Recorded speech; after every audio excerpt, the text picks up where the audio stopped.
Good day. I am Angela and I will talk about Alfred McCoy and Alfredo Rosa's political caricatures of the American era, specifically While the Priest Lives Alone in a Big Building and Where the Mosquito is King. While the Priest Lives Alone in a Big Building. Vicente Soto, the publisher of The Independent, never skipped the opportunity to speak out against the Catholic Church, questioning why the Supreme Court ruled the Roman Catholic Church to have occupied all disputed properties. For nationalists like him, the issue of church property was a matter of particular concern. People should not be forced to share the terrible overcrowding of Plaza Goiti and Plaza Santa Cruz while a single priest sits in a huge building.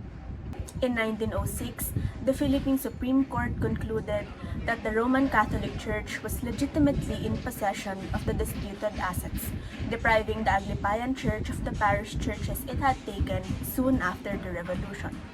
After this judgment, the Aglipayan Church was declined and the nationalists remained resentful about it. This editorial caricature encouraged the government to take over the big priest residence belonging to the Santa Cruz Parish Church.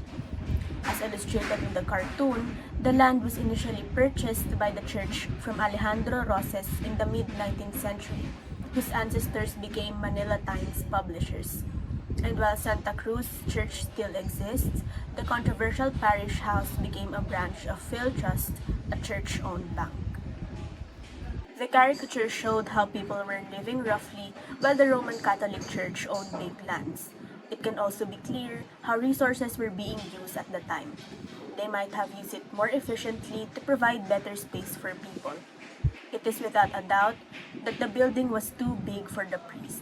However, the Catholic Church was very influential at that time, as they were given enormous land properties by the Spaniards during the Spanish period.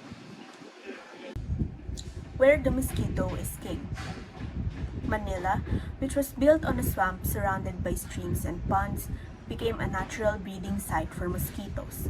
This occurred during the 19th century, but the Spanish public health processes were completely insufficient. And when the Americans arrived in 1898, they discovered the city to be a cesspool of disease.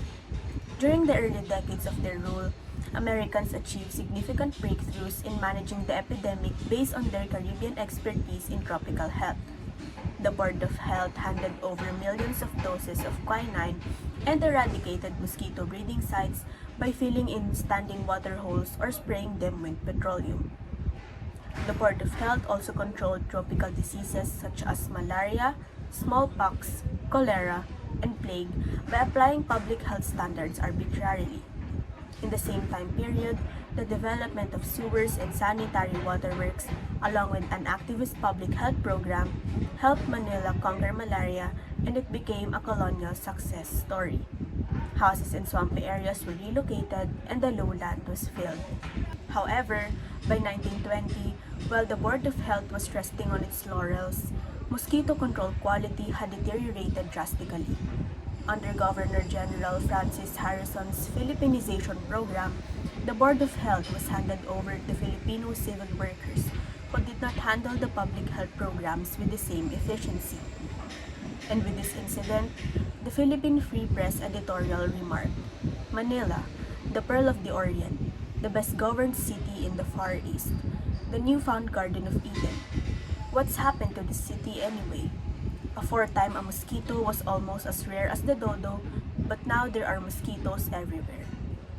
As depicted in the caricature, the mosquito is much bigger than the human, and it is holding a sword which symbolizes strength and authority like a king. A cemetery is also seen on the side, indicating that many people died from the disease. Mosquitoes may be a small insect, but during that time, they had an immense impact on people's health.